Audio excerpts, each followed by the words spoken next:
మనలో కూడా అనేకులు ఆ యెరూషలేము ప్రజల మాదిరిగానే ఈరోజు కూడా ఆయనను గుర్తించలేని పరిస్థితుల్లోనే ఉంటూ ఉన్నాం. ఆ కలవరంలోనే మనం ఉంటున్నాం.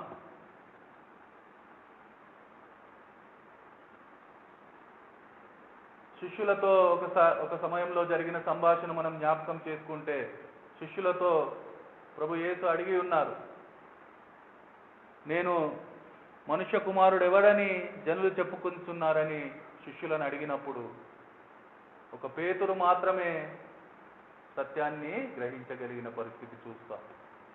మిగతా శిష్యులందరిలో అదే అయోమయం, అదే కలవరం, అదే సందేహం.